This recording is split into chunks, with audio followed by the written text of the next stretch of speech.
대강절 두 번째 초에 불이 밝았습니다. 주님 오심을 기다리며 이 절기를 보내고 있는 여러분들 가운데 우리 주님 주시는 특별한 은총이 함께 하시기를 주님의 이름으로 축원을 드립니다. 좌우에 계신 분들과 이렇게 평화의 인사를 나누셨으면 좋겠습니다. 하나님의 은총이 당신과 함께 하시기를 바랍니다. 자, 앞뒤에 계신 분들과는 눈을 마주치시면서 그렇게 인사하셨으면 좋겠습니다. 항상 하나님의 은혜 가운데 있읍시다. 자, 아직 인사 안 하신 분들이 있으면 인사하시면서 이번에 그렇게 이야기하십시오. 항상입니다 라고 인사하십시오. 자, 우리는 복 받은 사람들입니까? 복 받을 사람들입니까?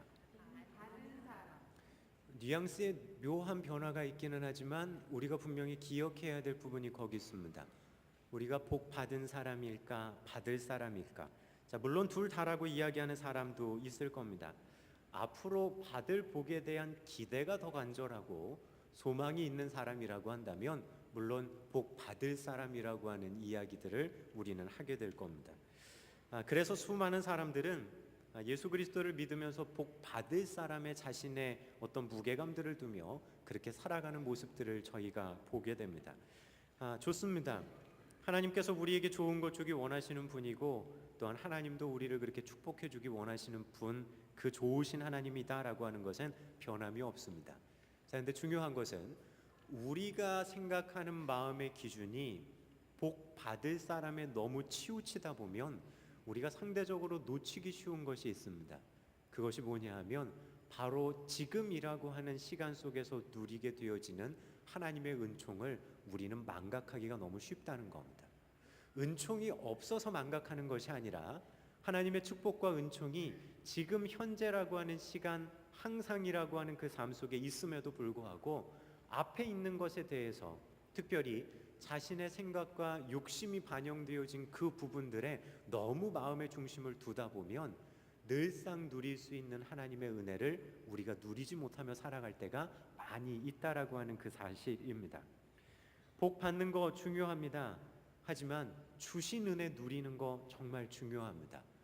근데 주신 은혜에 대해서는 누리지 못하고 그냥 한순간의 이벤트 정도로 지나가 버리고 그리고선 계속 무엇인가 새로운 것을 향해 계속해서 기도하며 갈급한 마음으로 나가는 사람들도 보게 됩니다.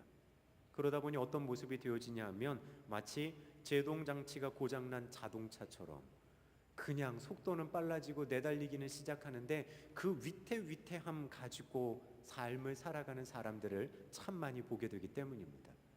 신앙에 있어서 정말 하나님 안에서의 안정감이라고 하는 거, 주님이 주시는 은총 가운데 누리게 되는 평안함이다라고 하는 부분을 생각해 보게 되어지면 그것은 현재에서 내가 하나님의 은총을 누릴 수 있느냐 없느냐가 상당한 부분을 차지하게 됩니다.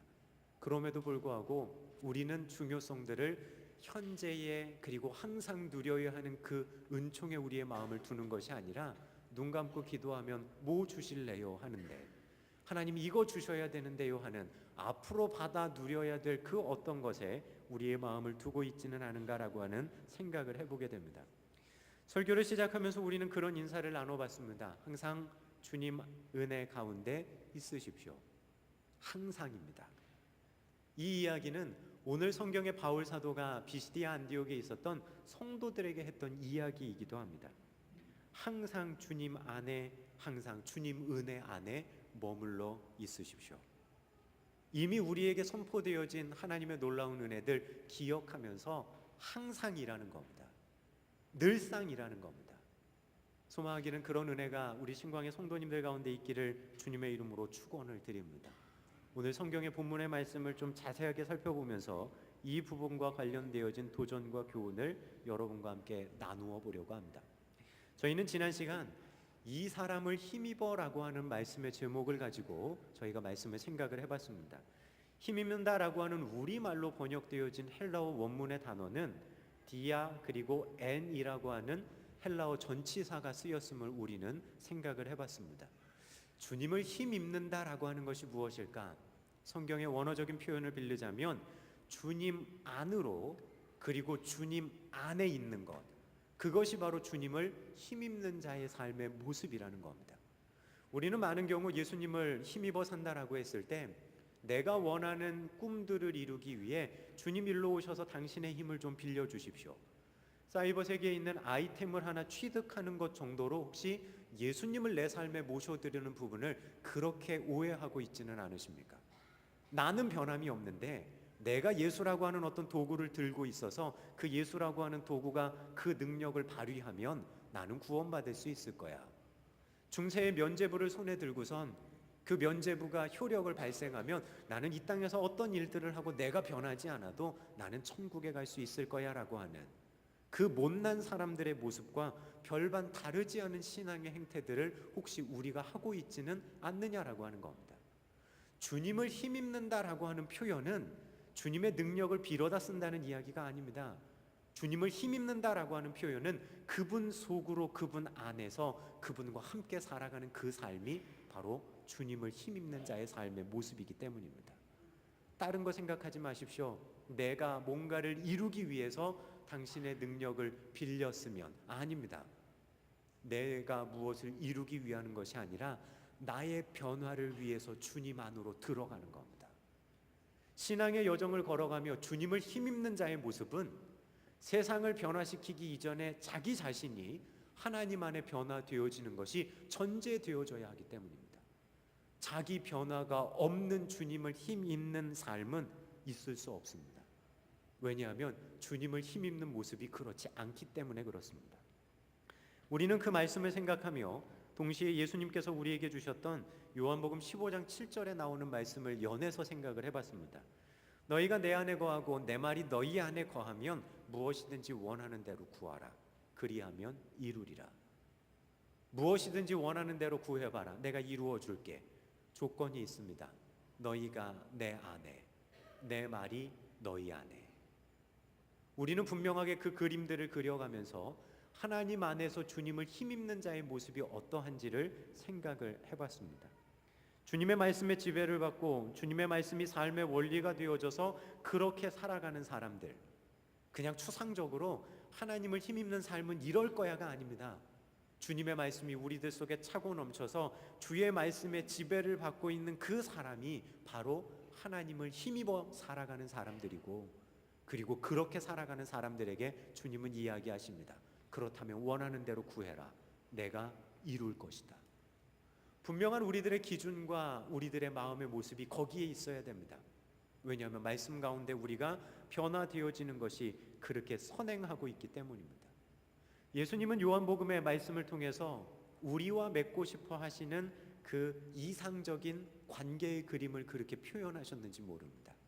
너희가 내 안에 있고 내 말이 너희 안에 있어서 너희를 가득 채우며 너희의 삶의 원리가 되어지는 것, 너희가 그렇게 나의 말 가운데 변화되어져 가는 삶을 살아가는 것, 나는 그렇게 너희들을 만나기 원하고 너희와 교제하기를 소망한다. 주님께서 우리에게 주시는 그 말씀의 모습이 거기에 있습니다. 그리고 그 모습이 바로 주님을 진실되게 힘입어 살아가는 사람들의 모습이기 때문입니다.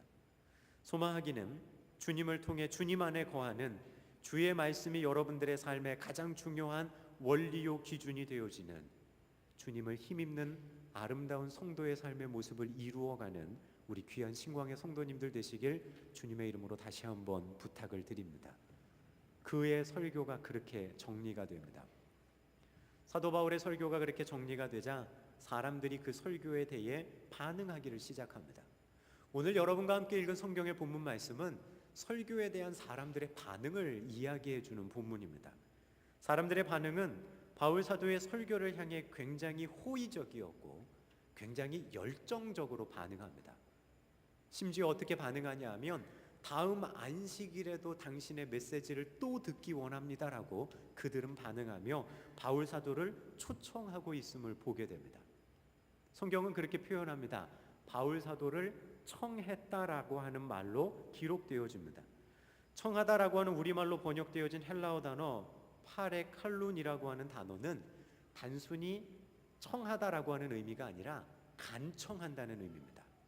설교 말씀을 들어봤는데 괜찮은 것 같아, 인사치레로 다음번에도 오셔서 좀 이야기를 해주십시오라고 하는 그 수준의 이야기를 하는 것이 아니라 반드시 다음 안식일에도 꼭 듣고 싶습니다라고 하는 그들의 마음을 표현해서 간청했다는 겁니다. 바울 사도에게 당신의 설교를 꼭 듣고 싶습니다 하는 간청을 하고 있는 그런 반응을 이들은 보입니다.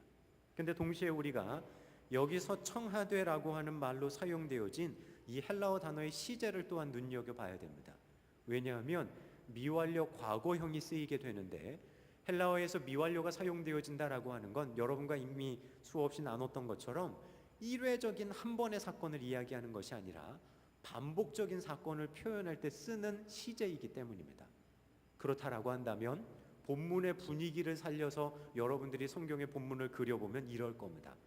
바울 사도의 설교가 끝나자 그 설교에 감동을 받은 사람들이 바울에게 와서 마음을 다해 간청합니다. 다음 안식일에 꼭 좀 오셔서 메시지를 전해 주십시오.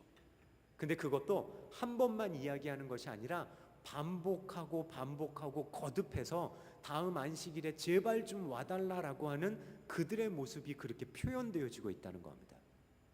우리말 개역 개정 성경에는 그런 뉘앙스와 그런 분위기들이 잘 살려 있지 않습니다. 하지만 바울 사도를 초청하는 사람들의 마음이 지금 그랬다는 겁니다. 자, 그럼 우리가 짐작해 볼 수 있는 거, 바울 사도의 그 설교에 대한 사람들의 반응이 어느 정도였는지를 알 수 있다는 겁니다. 이들은 말씀을 듣고 그냥 흘려 넘기는 정도가 아니라 자신들의 마음을 치며 울렸던 바울 사도의 그 메시지를 들으면서 다음번 안식일에 반드시 들어야 되겠다라고 하는 마음을 가지고 그렇게 열린 마음으로 지금 바울을 받아들이고 있는 겁니다. 마태복음 7장에 보게 되어지면 5장부터 시작되어진 예수님의 산상수훈의 설교 말씀이 마무리됩니다. 그리고 마무리되는 그 어간에 7장 28절로 29절에 보면 사람들이 예수님의 설교에 대해 이런 반응을 보입니다. 뭐라고 이야기하냐면 그들이 이렇게 얘기합니다. 예수께서 이 말씀을 마치심에 무리들이 그의 가르침에 놀라니 이는 그 가르치는 것이 권위 있는 자와 같고 그들의 서기관들과 같지 아니함일러라. 성경은 뭐라고 얘기하냐 하면 예수님의 메시지가 끝난 다음에 사람들의 반응은 그들이 놀랐다는 겁니다. 놀람의 이유는 자신들과 함께 있는 서기관들과 비교해봐도 예수님의 복음의 가르침은 더 뛰어나고 더 권위 있는 자 같았다라고 그들이 느끼고 있었기 때문입니다. 사실 비시디아 안디옥에서 지금 복음의 말씀을 듣고 있는 이 사람들, 비시디아 안디옥 회당에 율법 학자들이 없었겠습니까? 랍비들이 없었겠습니까? 그들을 가르치는 율법 선생들이 없었겠습니까? 역사의 기록에 보게 되면 비시디아 안디옥에 살고 있었던 유대인 가정 숫자만 해도 약 400가정이라고 합니다. 예수님 시대 이전에. 그런 그들이 하나의 회당에 모여서 공동체를 이루고 있었다고 한다면 그 가운데는 틀림없이 말씀을 가르치는 이들이 있었다는 이야기입니다. 근데 그들의 이야기를 매주 들어오던 그들이 바울 사도의 설교를 들으면서 어떻게 반응하냐 하면 자신들이 지금껏 들어본 적 없는 그런 메시지처럼 그들이 그렇게 바울 사도의 메시지에 반응하고 있다는 겁니다. 어떻게 이들이 이렇게 반응할 수 있었을까? 저희가 오랜 시간에 걸쳐서 13장을 살피면서 바울의 설교를 살펴봤지만 바울의 설교 가운데는 우스갯소리 들어가 있지 않습니다. 바울의 설교 가운데는 유머라고 하는 것 찾아볼 수 없습니다. 바울의 설교 가운데는 예화라고 하는 것도 살펴볼 수 없습니다. 바울의 설교는 오직 그냥 복음의 진수에 대해서만 간단하게 이야기합니다. 예수는 구세주시다. 그분이 구세주이신 이유는 그분이 부활하셨기 때문이다. 다른 이야기 없습니다. 어쩌면 우리가 지금 시대에 듣기에 굉장히 간단하고 딱딱한 것 같은 이 이야기를 들으는 사람들의 마음속에 그들의 마음을 뒤흔들어 놓고 그들의 마음을 울리게 하는 굉장한 감동들이 지금 일어나고 있다는 그 사실입니다. 어떻게 이런 일이 가능했을까? 여러 가지로 생각해 볼 수 있겠지만 그 대표적인 것 하나를 꼽자면 바울 사도가 복음에 대해 얼마만큼의 무게감을 가지고 이야기하고 있는지를 우리가 다시 한번 생각해 보면 바울 사도가 전했던 그 복음의 메시지가 사람들의 귓가에 들릴 때 어느 정도의 무게감으로 들렸는지를 짐작할 수 있다는 겁니다. 동시에 그 복음의 소중함을 알아서 자신의 목숨을 걸고 비시디아 안디옥까지 옵니다. 토루스 산맥을 넘어서 목숨 걸고 와서 오로지 하려고 하는 일 이거 하나입니다. 예수님은 구세주십니다라고 하는 복음 하나 전하기 위해 자신의 생을 드려야 했던 사도 바울의 그 마음이 그들에게 그대로 전해지고 있다는 겁니다. 마찬가지입니다. 우리는 때로는 누군가에게 복음을 권면하고 복음에 대한 이야기를 합니다. 우리가 복음에 합당하게 살아가고 있다면 눈으로 삶을 설명하지 않아도 여러분의 마음 가운데, 또한 여러분들이 복음 전하는 그 사람의 마음 가운데 복음이 어느 정도의 무게감인지 그들이 느낄 수 있다는 겁니다. 근데 그렇게 살지 않기 때문에, 그렇게 마음속에 품어본 적이 없기 때문에 복음을 전해도 지나가는 말로 이야기하고 있는지 모릅니다. 하지만 자신의 삶이 녹아져 있는 복음을 이야기하는 사람은 흘러 지나가는 듯한 그 메시지가 들은 이들의 마음속에 남아 언제고 주님 앞에 찾아 나가게 되는 귀한 복음의 씨앗이 되어진다는 사실도 우리는 지난 시간 이미 살펴봤기 때문입니다. 또 한 가지, 바울이 전하는 복음의 메시지 가운데 내용만이 들어가 있는 것이 아니라 복음을 받아들여야 하는 그들을 향한 바울 사도의 애틋한 마음 또한 함께 들어가 있었기 때문입니다. 왜냐하면 유대인으로서 회당 안에서 복음을 전해 듣고 율법을 듣는다라고 하는 것에 누구보다 익숙했던 사람이 누구냐 하면 사도 바울입니다. 자신도 예전에 회당 안에서 그렇게 율법을 들었고 그 율법에 충성하기로 따지자면 두 번째가라면 서러울 정도로 그렇게 열심하던 본인의 옛 모습을 기억하며 비시디아 안디옥에 나와 그리고 그 회당 가운데서 복음을 듣는 그들을 향한 바울의 애틋한 마음이 틀림없이 그 복음 가운데는 함께 연해여 전해지고 있었기 때문입니다. 사랑의 마음을 가지고 이야기하는 겁니다. 안쓰러움을 가지고 이야기하는 겁니다. 그들을 향한 그 애타는 마음 가지고 바울 사도는 설교했던 겁니다.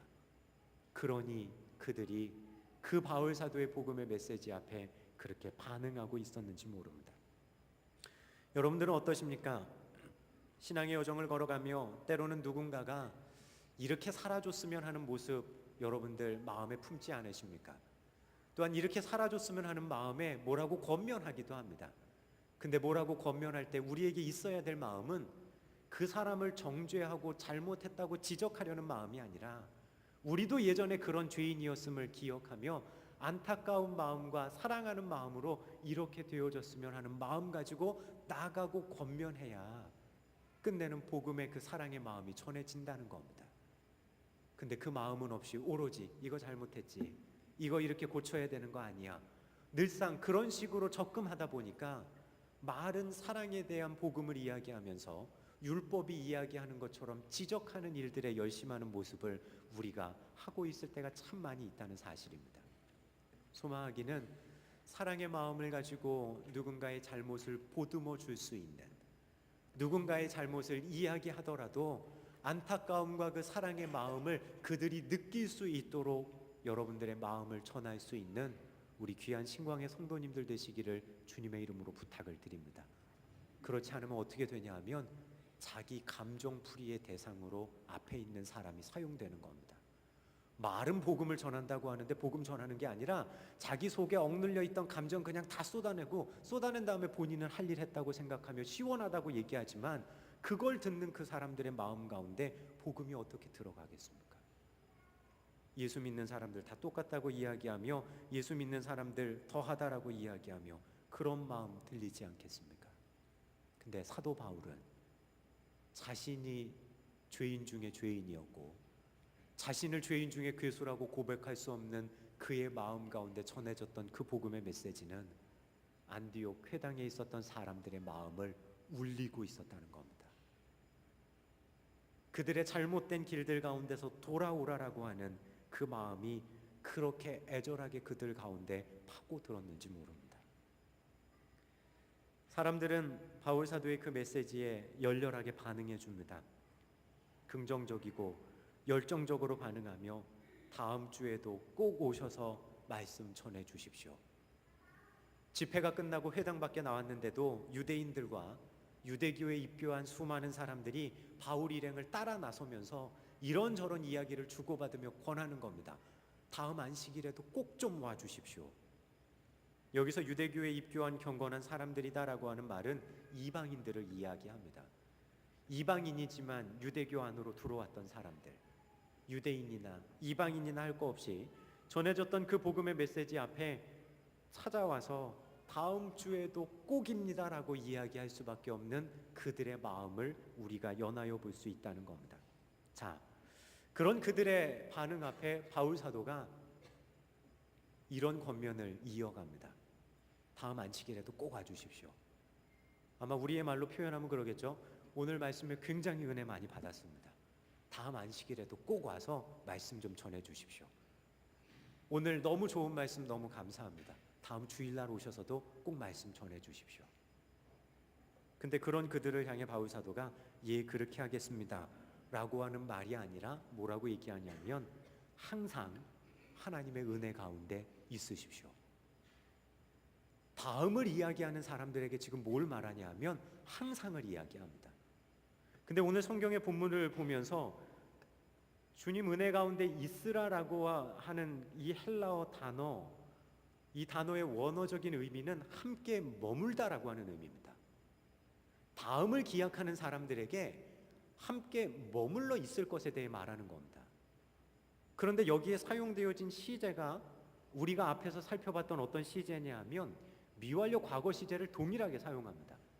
사람들이 미완료 과거 시제를 가지고 거듭해서 요청하는 겁니다. 다음 안식일입니다. 다음 안식일입니다. 그거에 대한 반응으로 바울 사도는 동일한 미완료 과거 시제를 가지고 뭐라고 반응하냐 하면 다음 안식일이 아니라 항상입니다.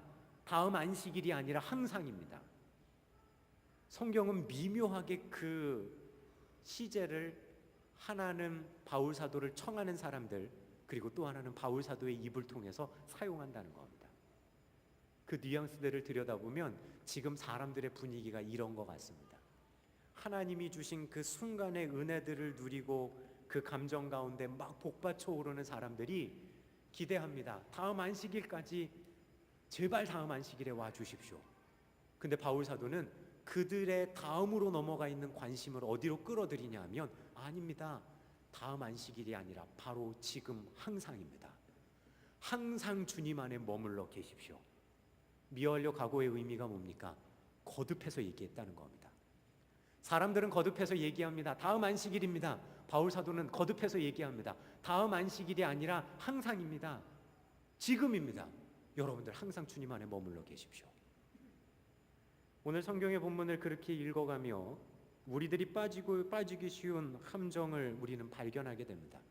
뭐냐면 말씀을 듣거나 우리가 어떤 집회 가운데 나갈 때 순간에 뜨거웠던 감정들이 있습니다. 하나님이 주시는 은혜의 현장일 수 있죠. 좋습니다. 근데 거기 머물러 있습니다. 심지어 지금의 그 감정이 다음번에 저분이 이야기를 말씀을 전할 때도 동일하게 있을 거야 라고 하는 기대를 가지고 다음번을 또한 기약하면서 우리는 나아갑니다. 순간, 다음번에도 그런 찰나의 순간 가운데 주시는 하나님의 놀라운 은혜가 있겠지. 그래서 어떤 이들은 뭐 하냐면 그 순간의 경험을 이어가기 위해 이곳저곳 찾아다니는 이들도 있는 게 사실입니다. 근데 바울 사도는 지금 그 뜨거운 마음의 반응에서 다음을 이야기하는 그들에게 아니요, 여러분들 지금입니다. 하나님의 은혜와 하나님 앞에서의 누리는 그 즐거움은 다음번 안식일이 아니라 여러분 항상 지키셔야 하는 겁니다. 항상 주님 은혜 가운데 머물러 계십시오. 바울은 또 한 번의 은혜 가운데 있는 사람들에게 그 은혜를 지키며 살아갈 것에 대한 권면을 하고 있는지 모릅니다. 여러분들은 어떠십니까? 순간의 감정, 순간의 느낌, 그 순간의 은혜의 모든 것을 다 걸고 있지는 않으십니까? 아니면 늘상 내 삶에 깊숙이 스며들어 있는 그 주님의 은혜 가운데 여러분들 반응해 가고 계십니까? 사도 바울은 이야기합니다. 항상입니다. 다음번 안식일이 기약 없다는 얘기 아닙니다. 주님이 주셨던 그 놀라운 은혜들이 오늘 이 시간 있다면 그 은혜 가운데 항상 머물러 있고 그 은혜 지켜서 살아가십시오라고 바울 사도는 권하고 있는 겁니다. 사랑하는 신광의 성도 여러분, 항상이라고 하는 이 말을 우리가 눈여겨보기 시작할 때 우리는 우리 삶에서 주님과의 지속적인 사귐이 무엇인지를 깨닫게 됩니다. 하지만 이 항상이라고 하는 부분을 놓쳐버리게 되면 사귐이라고 하는 부분은 생각하지 않고 오로지 어디 가서 어떤 장소에서 누구에 의해서 내 마음이 뜨거워질까 하는 그 찰나의 순간에 우리의 마음을 두고 살아갈지 모른다라고 하는 사실입니다. 하지만 찰나의 은혜도 지속되지 않으면 의미 없습니다. 순식간 주시는 하나님의 내가 감히 고백할 수 없는 큰 은혜를 누렸어도 지켜지지 않으면 아무 의미 없다는 겁니다. 주님 안에서의 은혜의 부요함들은 없이 오로지 주님 안에서 더 가난해진다라고 하는 말 가지고 자신의 욕심만 구하며 나갈 수도 있기 때문입니다. 바울 사도는 그것 권면합니다. 다음번이 아니라 오늘입니다. 항상입니다. 안식일 회당에 모인 그때가 아닙니다. 항상입니다. 그 말씀 항상 지켜가십시오. 그 은혜 가운데 항상 머물러 계십시오. 요한복음 5장에 보면 베데스다 목가에서 38년 된 병자에 관련된 이야기가 나옵니다. 우리는 이 이야기를 읽으면서 38년 된 병에서 고침받았네라고 하는 그 부분에 집중합니다. 또한 예수님이 그에게 앉아 있었던 자리를 들고 가라라고 이야기하셔서 사람들이 예수님을 핍박하기 시작했네, 그 정도로 압니다. 하지만 38년 된 병자의 이야기는 거기서 끝나지를 않습니다. 이 사람 자신을 치유해 주신 분이 누군지 몰랐습니다. 자신에게 앉아있던 자리를 들고 걸어가라고 지시하신 분이 누군지 몰랐습니다. 유대인들의 비방이 시작되어지고 유대인들의 비난이 시작되어지자 이 사람 얘기합니다. 누군지 모른다고. 근데 그날 성전에 들어갔을 때 예수님을 다시 대면합니다. 자신을 38년 된 병에서 고쳐주시고 치유해 주신 분이 누군지를 이 사람 똑똑하게 알게 됩니다. 근데 안 다음에 어떻게 했는 줄 아십니까? 쪼로록 유대인들에게 달려가서 그는 자신에게 안식일 날 앉았던 자리를 들고 가라고 명한 사람이 예수라고 고발합니다. 그날 아침에 그는 자신의 평생에 걸쳐서 해결하고자 했던 38년 된 질병에서 노임받는 놀라운 은혜를 경험합니다.